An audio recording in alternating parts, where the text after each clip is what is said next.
त्याचा तिसरा टॉपिक आहे life processes in living organism part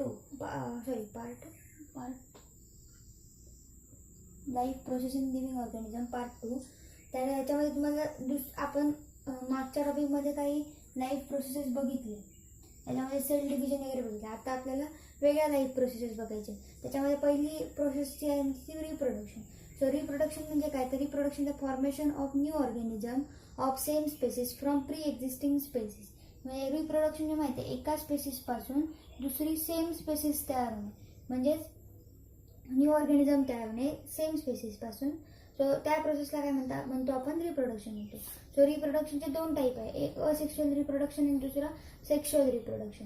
मग हे दोन्ही आपल्याला टाईप बघायचे आहेत. त्याच्यामध्ये पहिलं दिलं आहे तुम्हाला ते म्हणजे असेक्शुअल रिप्रोडक्शन. सो असेक्शुअल रिप्रोडक्शनमध्ये काय होतं की there is a formation of new organism from the same species from the pre existing species with no involvement of gametes. याच्यामध्ये कुठेही गॅमेट्स इन्व्हॉल्व नसतात. तर हे फक्त कसं असतं, एका फॉर एक्झाम्पल तर अमिबामधलं डिव्हिजन आहे, याच्यामध्ये कुठेही गॅमेट्स इन्व्हॉल्व नसतात. सो ह्या प्रोसेसला काय म्हणतो आपण असेक्शुअल रिप्रोडक्शन. मग असेक्शुअल रिप्रोडक्शनमध्ये काय होतं, एक नवीन ऑर्गॅनिझम तयार होतो from the pre existing organism but no involvement of gametes. त्यानंतर genetic similarity among the organism. So हे जे ऑर्गॅनिझम तयार झालेले असतात असे यांच्यामध्ये गॅमेट्स इन्व्हॉल्व नसतात. त्यामुळे गॅमेट्स इन्व्हॉल्व नसल्यामुळे यांच्यामध्ये कोणतेही व्हेरिएशन येत नाही. कोणतेही गॅमेट्स इन्व्हॉल्व नसल्यामुळे गॅमेट्स आपण मायटोसिस मिओसिस बघितले.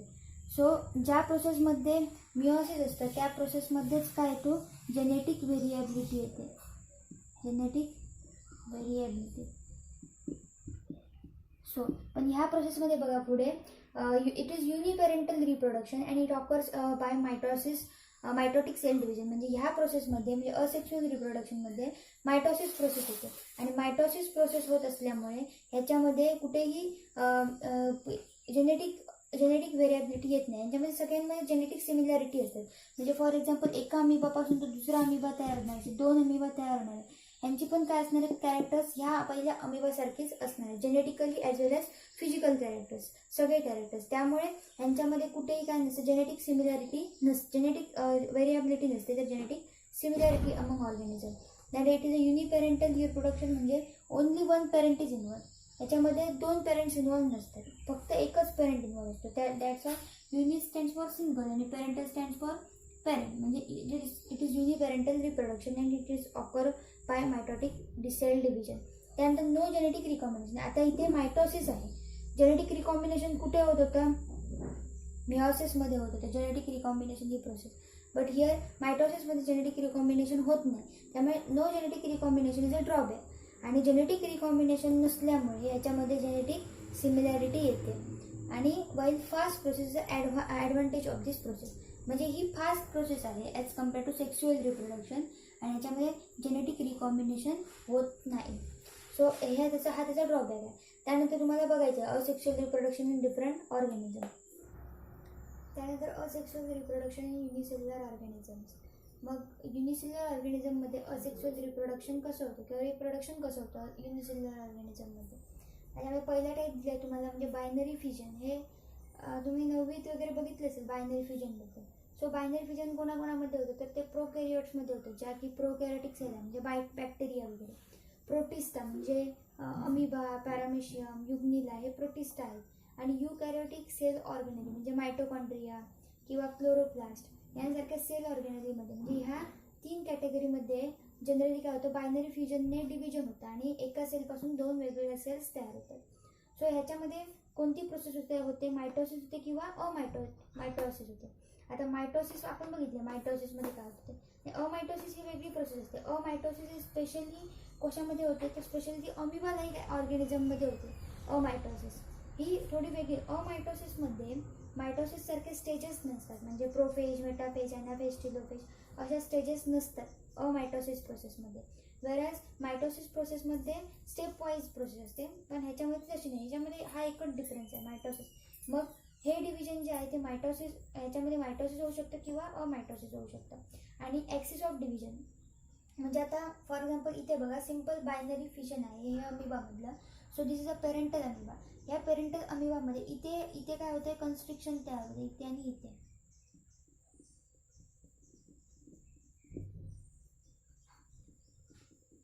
इथे कन्स्ट्रिक्शन तयार होत आहे आणि इथे कन्स्ट्रिक्शन तयार होतं. हा भाग काय होतो, असं जवळ येतो, कन्स्ट्रिक्शन तयार होतं. इथे हा भाग अजूनच जवळ येतोय आणि हे दोन्ही फायनली एकमेकांना असे मीट होतात आणि त्याच्यामध्ये ही एक सेल वेगळी तयार होते आणि ही एक सेल वेगळी तयार होते. अशा सेल्स तयार होत आहेत वेगवेगळ्या. सो हे ॲक्सिस ऑफ डिव्हिजन, म्हणजे ॲक्सिस ऑफ डिव्हिजनवरून बायनरी फ्युजनमध्ये 3 टाईप्स पडतात. एक म्हणजे सिम्पल बायनरी फ्युजन, त्यानंतर लॉन्जिट्युडिनल बायनरी फ्युजन आणि ट्रान्सव्हर्स बायनरी फ्युजन.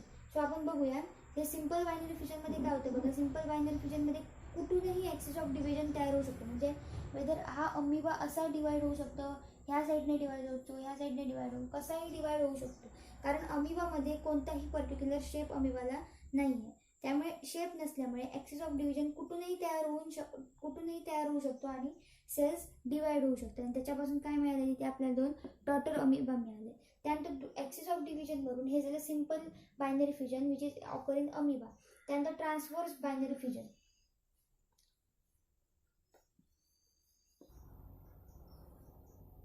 आता अमिबामध्ये होतं ते कसं होतं, सिम्पल बायनरी फ्युजन होतं.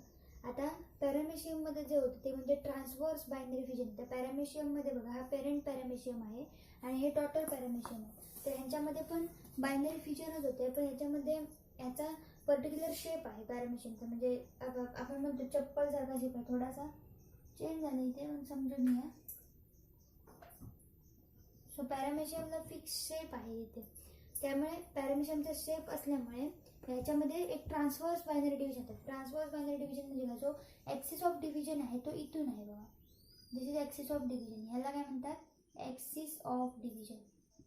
ॲक्सिस ऑफ डिव्हिजन म्हणजे इथून कट व्हायला सुरुवात होणार किंवा इथून कन्स्ट्रक्शन व्हायला सुरुवात होणार. त्यानंतर ते कन्स्ट्रक्शन असं मूव्ह होतं, इथे अजून एक्सटेंड होतं, अजून इथे 2 सेल्स सेपरेट होतात आणि हे 2 डॉटर पॅरामेशियम तयार होतात. आता हे जे 2 दिसतात ना इथे, हे 2 न्यूक्लियस आहेत. पॅरामेशियममध्ये 2 न्यूक्लियस प्रेझेंट असतात. So this is a transverse binary fusion which is occur in the paramecium. म्हणजे पॅरामेशियममध्ये ट्रान्सव्हर्स म्हणजे पॅरामेशियम कसा असतो, उभा असतो, त्याला ट्रान्सव्हर्स असं काय होतं, फ्युजन होतं. हे बायनरी फ्युजन जे आहे पॅरामेशियममध्ये ते कसं आहे, ट्रान्सव्हर्स. ज्या पॅरामेशियम उभा असतो त्याच्यामध्ये ट्रान्सव्हर्स म्हणजे असं त्याच्या लेंथला ट्रान्सव्हर्स म्हणजे परपेंडिक्युलर असं काय होतं. आता तो असं असल्यामुळे त्याच्या लेंथला हा परपेंडिक्युलर आहे axis of division. So it is a transverse, म्हणून त्याला ट्रान्सव्हर्स बायनरी फ्युजन म्हटलं. आता दुसरं जे आहे ते म्हणजे लॉन्जिट्युडिनल बायनरी फ्युजन. आता लॉन्जिट्युडिनल बायनरी फ्युजन कशामध्ये होतं, तर युग्निलामध्ये होतं. ही डायग्राम तुम्ही डिटेलमध्ये बघा, बुकमध्ये आहे ते कसं होतं. तर युग्निला असं असतं.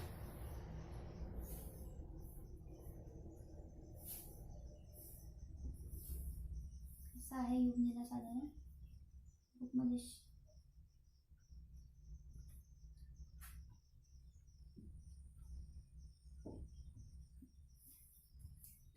तर हा युग्निला असा असेल ना, युग्निला असं असेल तर असं डिव्हिजन होते. This is longitudinal.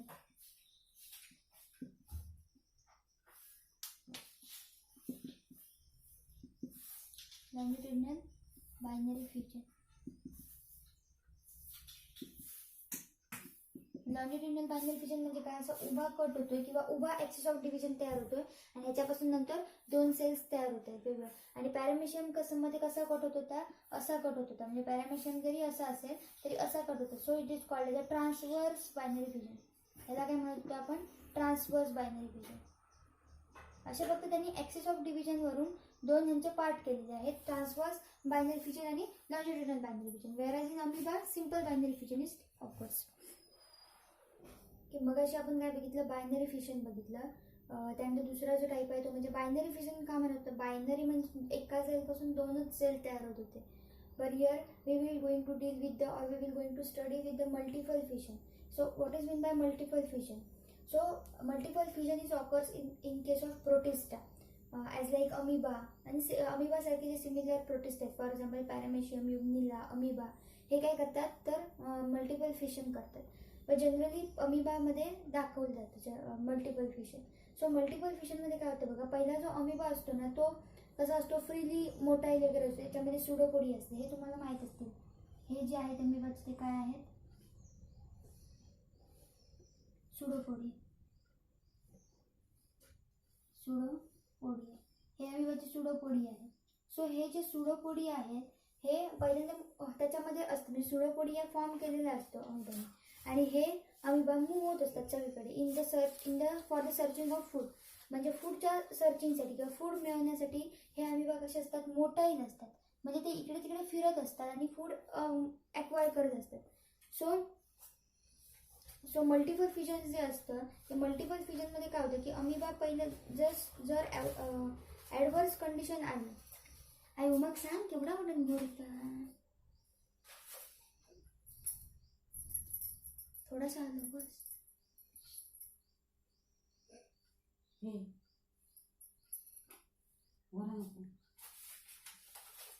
So second म्हणजे मल्टिपल फिजन. आवाज करू नको यांचा पण आवाज येत आहे. सो दुसरं जे आहे ते म्हणजे मल्टिपल फिजन. पहिलं आपण बघितलं बायनरी फिजन. सो बायनरी फिजनमध्ये काय होतं, तो बायनरी म्हणजे एका सेलपासून दोनच सेल तयार होत होते, पण इकडे काय आहे, मल्टिपल फिजन आहे. मल्टिपल फिजन म्हणजे एका सेलपासून खूप सारे सेल्स तयार होणार आहेत. So multiple fission is occurs in case of protista like amoeba, paramecium. या प्रोटिस्टामध्ये जनरली मल्टिपल फिजन दिसून येतं. सो मल्टिपल फिजनमध्ये काय होतं बघा, एक जो पेरेंट अमिबा असतो, हा जो पेरेंट अमिबा असतो तो काय असतो, जनरली मोटाईल असतो, त्याचे सुडोपोडिया वगैरे ॲक्टिव्ह असतात, and it is motile in the searching of food. फूडच्या सर्चिंगसाठी हा पेरेंट अमिबा फिरत असतो.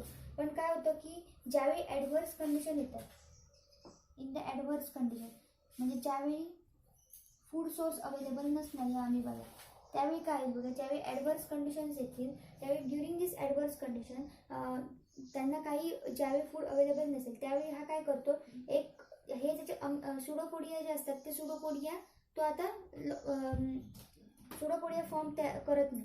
सुडोपोडिया फॉर्म न करता तो एक सिंगल मेम्ब्रेन तयार करतो. बघा हे जे आहे ते अमिबाचं सिंगल म्हणजे राऊंड मेम्ब्रेन तयार करतो.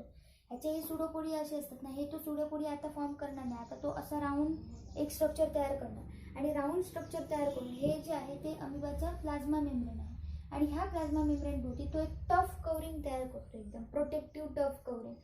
म्हणजे हे जे हे मी दाखवलं असे आडव्या रेषा मारून किंवा आडव्या लाईन्स मारून, ते जे आहे ते टफ कवरिंग आहे. So now the parent amoeba is now enclose in the tough covering called as a cyst. म्हणजे ह्या स्ट्रक्चर तयार होते, हे जे टफ कवरिंग जे आहे म्हणजे हे मी दाखवलं ते हे. सो हे टफ कवरिंगच्या आतमध्ये कोण आहे, आता अमिबा आहे. So this structure is called as a now cyst. ह्या स्ट्रक्चरला काय म्हटलं तर सिस्ट म्हटलं जातं. ह्या सिस्टमध्ये काय होतं, ह्या सिस्टमध्ये division of nucleus and cytoplasm. म्हणजे ह्या सिस्टमध्ये हा जो अमिबा आहे, या अमिबामध्ये हे सायटोप्लाझम आहे आणि हे त्याचं न्यूक्लियस आहे. याच्यामध्ये न्यूक्लियसचं डिव्हिजन होतं ॲज वेल एज सायटोप्लाझमचं डिव्हिजन होतं, आणि इथे खूप सारे अमिबास तयार होतात. म्हणजे आतमध्ये जे तुम्हाला दिसत आहेत हे ह्याचा सायटोप्लाझम आणि न्यूक्लियसचं डिव्हिजन होऊन खूप सारे अमिबा तयार झाले, म्हणून इथे म्हटलं आहे त्यांनी मल्टिपल फिजन. खूप सारे अमिबा इथे तयार होतात किंवा अमिब्युले असं त्यांना म्हणतात, खूप सारे आहेत म्हणून amoebulae. So formation of amoebulae is occurs inside the cyst. म्हणजे या सिस्टमध्येच असतात ते, आणि हे सिस्टमध्ये कधीपर्यंत राहतील, ते remains within the cyst till the adverse condition is not, म्हणजे till there is a adverse condition. जोपर्यंत ॲडव्हर्स कंडिशन असतील तोपर्यंत ते अमिबा सगळे कुठे राहणार आहेत, सिस्टमध्ये राहणार आहेत आतमध्ये. आणि ज्यावेळी ॲडव्हर्स कंडिशन निघून जातील किंवा ज्यावेळी फेवरेबल पिरियड येईल, ज्यावेळी फेवरेबल कंडिशन येतील, त्यावेळी हा सिस्ट काय होतो, ब्रेक होतो आणि डॉटर अमिबा बाहेर येतात, आणि मग हे अमिबा काय होतात, सर्वाइव्ह होतात पुढे. सो ज्यावेळी मल्टिपल फिजन अमिबामध्ये कधी होईल, ज्यावेळी ॲडव्हर्स कंडिशन असतील त्यावेळी त्यामध्ये सिस्ट तयार होईल, त्याचं division of nucleus and cytoplasm होईल, आणि त्यानंतर डॉटर अमिबा रिलीज होतो. So this is a second type of asexual reproduction in unicellular organisms. तिसरी जी स्टेप आहे, तिसरी जी प्रोसेस आहे in case of asexual reproduction in unicellular organism, ती म्हणजे बडिंग. मग या बडिंग स्टेजमध्ये काय होतं बघा, budding stage is occur in yeast and unicellular fungus. जे युनिसेल्युलर फंगस आहे, फॉर एक्झाम्पल यीस्ट, ह्या फंगसमध्ये ही स्टेप होते. युनिसेल्युलर फंगसमध्ये किंवा यीस्टमध्ये budding is occur. So what happen during budding. मग बडिंगच्या वेळी बडिंग म्हणजे बड तयार होणे, okay, so the parent yeast cell असते, ही पेरेंट यीस्ट सेलमध्ये काय होतं, थोडासा इथे एक आउटग्रोथ येते किंवा इथे एक बल्ज तयार होतो. ओके, बल्ज म्हणजेच काय तर एक असा कन्स्ट्रिक्शन टाईपमध्येच पण थोडं वेगळं. इथे बल्ज एक तयार होतो and this bulge is nothing but the another formation of the another daughter cell. म्हणजे इथे एक डॉटर सेल तयार होतो. इथे एक बघा, ह्या बल्जचं कन्वर्जन पुढे होतं जाऊन न्यू बर्डमध्ये. Now during this bulge formation the 2 nuclei of the parent cell one is distributed in the bird.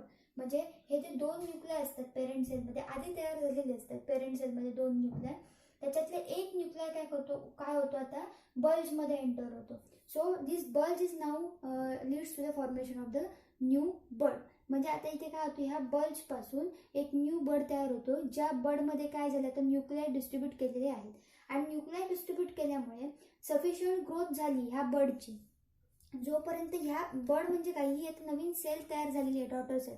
But now this daughter cell is depend on the parental cell for their growth. म्हणजे ह्याच्या ग्रोथसाठी किंवा त्याची एक sufficient growth होण्यासाठी तो बाहेर ज्यावेळी bird of होईल त्यावेळी तो स्वतंत्रपणे काय झाला पाहिजे, जगला पाहिजे. त्यामुळे त्याची एक विशिष्ट लेवलपर्यंत काय झाली पाहिजे, ग्रोथ झाली पाहिजे. ती ग्रोथ होण्यासाठी हा जो न्यू बर्ड असतो तो कशावर डिपेंड असतो, ह्या पेरेंटल सेलवरती डिपेंड असतो. So after the sufficient growth the bud is now the new cell is bud off. Bud off म्हणजे काय तर इथूनही निघून जाते. फॉर एक्झाम्पल असं होईल बघा, ही बर्ड ऑफ होईल. आता इथे तुम्ही बघू शकता हे सगळ्या सेल्स बर्ड ऑफ होतील आणि बर्ड ऑफ झाल्यानंतर now the new cells will live independently independently ती आता जगेल.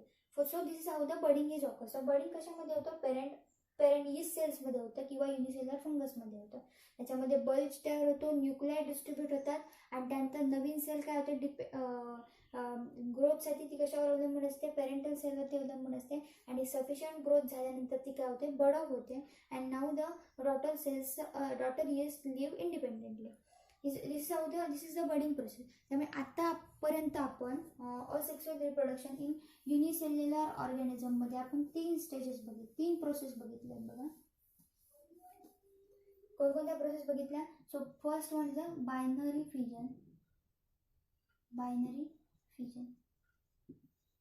Okay, second is a multiple fission and the third one is a budding. So this is the 3 process by which unicellular organisms undergo asexual reproduction. या 3 प्रोसेसने unicellular organism मध्ये reproduction होतं. अजून पण खूप सारे आहेत process, but you have to, तुम्हाला तुमच्या सिलेबसमध्ये एवढंच तरी. सो बायनरी फिजन आणि मल्टिपल फिजनमध्ये काय होते बघा, ह्या 2 केसेसमध्ये म्हणजे ह्या तिन्ही प्रोसेसमध्ये काय डिफरन्स आहे तो आता मी तुम्हाला सांगते. सो बायनरी फिजन आणि मल्टिपल फिजनमध्ये काय होते की जी पेरेंटल सेल आहे ती एक्झिस्ट नाही राहत किंवा parental cell does not exist here. Parental cell does not exist. ही लॉस होते कारण ह्या पेरेंटल सेल पासून बायनरी फिजन मध्ये 2 डॉटर सेल्स तयार होतात. तसे मल्टिपल फिजन मध्ये खूप सारे डॉटर सेल्स तयार होतात. त्यामुळे in this both cases parental cells does not exist. While in budding काय होत असेल तर parental cell is exist after the cell division. म्हणजे सेल डिव्हिजन झालं तरी पेरेंटल सेल इथे एक्झिस्ट आहे. So this is a main difference. Binary fission आणि मल्टिपल फिजन मध्ये parental cell does not exist आणि बडिंग मध्ये पेरेंटल सेल इज एक्झिस्ट. त्यानंतर मग आपण काय बघणार आहोत पुढे तर असेक्सुअल रिप्रोडक्शन मल्टीसेल्युलर ऑर्गॅनिझम मध्ये कसं होतं.